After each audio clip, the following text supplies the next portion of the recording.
Bonjour à toutes et à tous. Merci de prendre le rendez-vous de ce 12h45. Voici le sommaire. Les montagnes constituent l'habitat de 15% de la population mondiale. Ils hébergent environ la moitié des foyers de la biodiversité. Leur conservation est un facteur clé pour le développement durable. Cette journée du 11 décembre leur est consacrée. Les menstruations, phénomène caractérisé par un écoulement sanguin périodique appelé règles, peuvent être source de gêne. Elles ne permettent pas aux filles de suivre convenablement les cours. Hygiène menstruelle et maintien des filles à l'école, on en parle. Et puis les faux ongles, des accessoires qui permettent d'avoir des mains soignées. C'est la tendance chez les femmes, mais les produits utilisés sont susceptibles d'endommager leurs mains.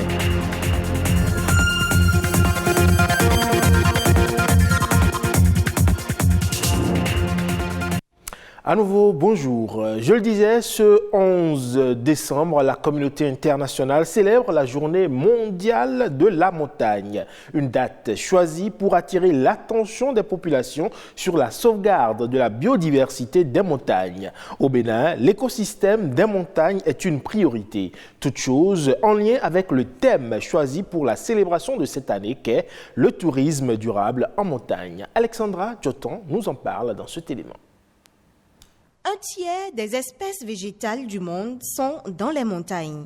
Près de 70% des terres de montagne sont utilisées pour le pâturage et fournissent du fumier qui améliore la fertilité des sols. Au nord Bénin, on dénombre au total 3 monts qui forment la chaîne de la Takora. Une montagne, c'est un relief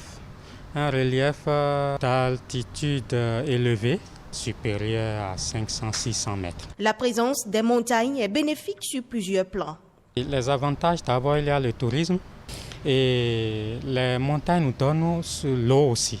Et surtout, la chaîne de la Takora, dans notre pays, c'est de là que le fleuve Ouémé prend sa source. Alors, voyez-vous l'importance donc, des montagnes. Et c'est le plus long fleuve que nous avons au Bénin.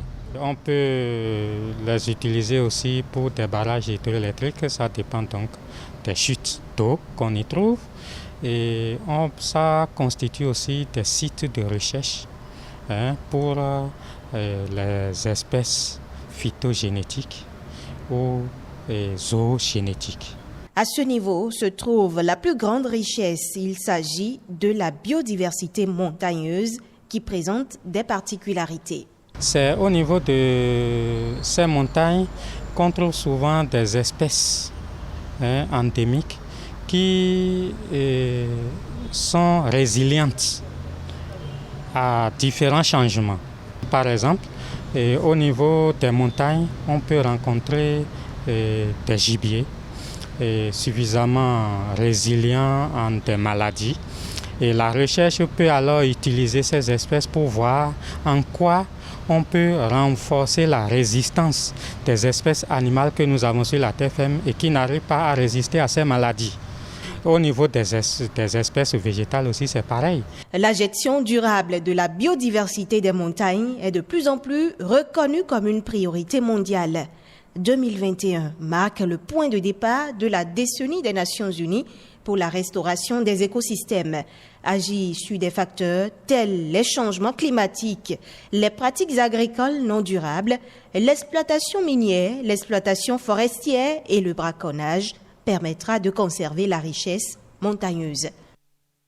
Et puis, faire de l'égalité des sexes est l'une des priorités des objectifs du développement durable. Cependant, des goulots d'étranglement empêchent encore aujourd'hui les filles de suivre convenablement les cours. C'est le cas, par exemple, des menstruations. Aïchatou Salifou, activiste, défenseur des droits des femmes, nous parle ici de ce phénomène et aussi des solutions pour permettre aux filles de ne pas subir ce phénomène ou plutôt ce changement hormonal. Dans les écoles, les conditions ne sont pas favorables aux jeunes filles pour leur permettre d'adopter une bonne hygiène menstruelle. Du coup, parce qu'il y a les toilettes d'abord qui ne sont pas adaptées à leurs besoins, il y a les toilettes qui sont sales, il y a le fait qu'elles n'arrivent pas à changer les serviettes quand elles sont menstruées, alors que généralement on doit la changer au moins 3 fois par jour. Donc du coup, il y a déjà le décalage de midi qui est là. Il y a aussi des filles qui n'ont pas assez de l'eau potable, qui fait qu'elles n'adoptent pas une bonne hygiène menstruelle. Il y a des filles qui ne supportent vraiment pas aura ces conditions-là quand elles sont en menstru, ou il y en a qui n'aiment pas rester dans cet état-là. Du coup, il est préférable de rester à la maison pendant les 5 jours quand on est en menstru. Donc, vous imaginez 5 jours, ça peut avoir une répercussion sur le rendu scolaire qui fera que les filles vont abandonner à la suite. Je dis aux gouvernants, aux parties prenantes, aux associations de vraiment militer pour que les filles puissent avoir accès aux moyens de protection sanitaire quand elles sont en menstru. Parce qu'aujourd'hui, on est en train de lutter pour l'accès à une éducation inclusive pour les filles. Mais selon l'UNICEF, une fille sur 10 manque les cours quand elles sont en menstru. Donc vous imaginez, nous en sommes à une fille aujourd'hui. À combien serions-nous demain? Donc du coup, le gouvernement peut installer des produits sanitaires dans les écoles et des toilettes qui sont adaptées aux besoins des filles. Les toilettes adaptées aux besoins des filles veut dire avoir accès à de l'eau et du savon, pouvoir se nettoyer quand elles sont en menstru. Créer peut-être au sein de chaque école une petite association de jeunes, que ce soit jeunes filles ou jeunes garçons, pour prendre soin de ces toilettes-là et ainsi inculquer les valeurs de citoyenneté déjà à ces jeunes-là. Et on reste avec les filles et les femmes pour parler de l'un de leurs accessoires de beauté. Ce sont les faux ongles. Eh bien, ils donnent l'illusion d'ongles parfaitement soignés, blancs, durs, éclatants de santé et parfois sans besoin de manicure. Et lorsque les femmes en portent, elles se sentent séduisantes. Seulement, l'utilisation de ces faux ongles pourrait avoir des impacts sur leur santé. Plus de précisions dans cet élément réalisé par Fleury Devonou et Rodrigue Babaguito. On les appelle encore les ongles américains. Les faux ongles sont des capsules artificielles utilisées généralement par les femmes et ils peuvent être de forme carrée, pointue et même ronde. Au marché de Vedoko, cette dame travaille dans la manucure depuis 22 ans. Pour elle, poser les ongles est tout un art.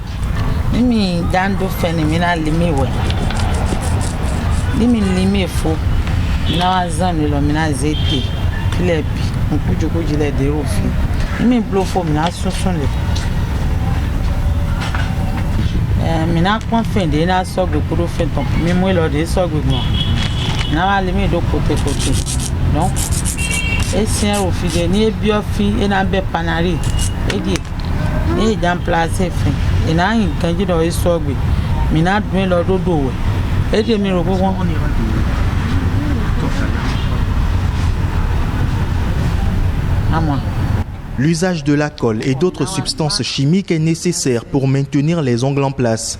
Certains faux ongles peuvent durer jusqu'à 4 mois, mais d'autres doivent durer moins. En notre présence cet après-midi, 2 clientes viennent pour leur manucure et posent de faux ongles. Je suis venue enlever les faux ongles que j'avais déjà placés il y a de cela 2 semaines. Normalement, je pouvais l'enlever avant 2 semaines. Je peux garder seulement pour 7 jours et l'enlever. Quand ça dure, ça gâte les ongles. Elle a des produits qu'elle vous met. Quand elle constate que ça commence à ronger les ongles, elle vous met ce produit avant même de les poser. Du coup, prochainement, quand vous revenez, vous enlevez facilement et ça ne ronge plus. La pose des faux ongles est devenue de plus en plus courante. Malgré ce vif succès, le port des faux ongles a plusieurs conséquences sur la santé. La première, c'est l'eczéma, c'est-à-dire que la plaque du faux ongle qui est posée sur là, en général, est posée avec une cire, avec une colle en général, qui peut créer une allergie. La deuxième chose, c'est que vous n'avez pas de système immunitaire qui réagit, mais le fait de la pose crée une irritation mécanique qui fait que la personne est gênée. Le fait que l'on garde donc, une substance, un matériel étranger au-dessus de son ongle, crée en général un espace entre l'ongle et le faux ongle.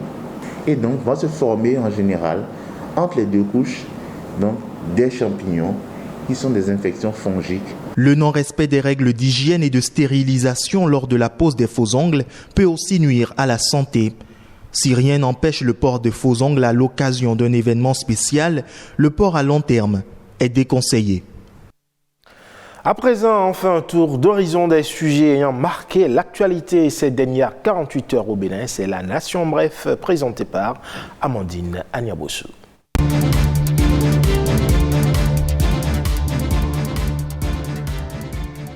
Le Bénin se dote d'un nouveau code général des impôts pour une fiscalité plus attractive.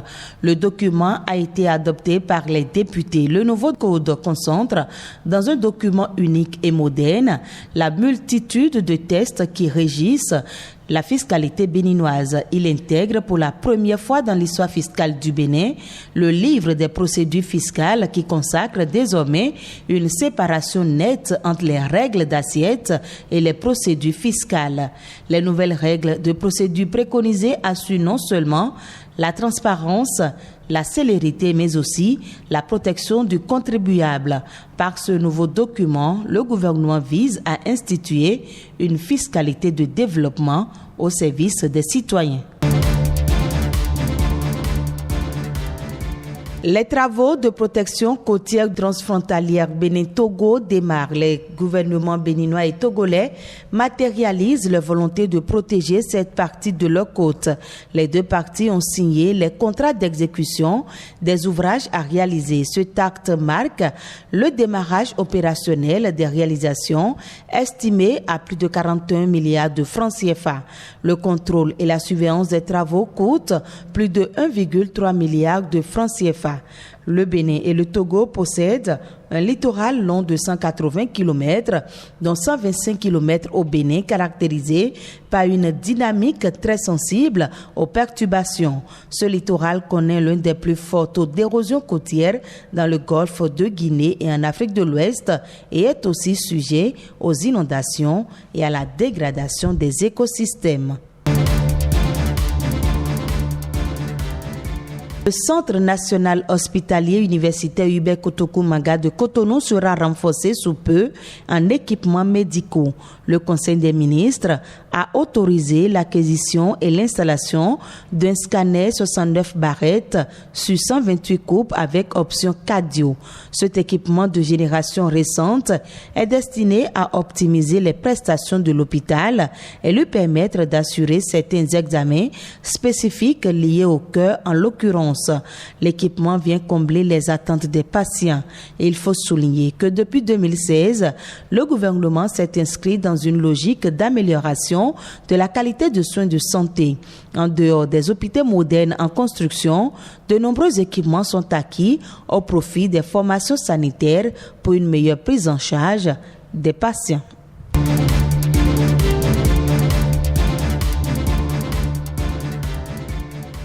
Et voilà qui met un terme à ce 12h45. Merci pour votre aimable attention. Retrouvez-moi tout à l'heure pour le journal du soir.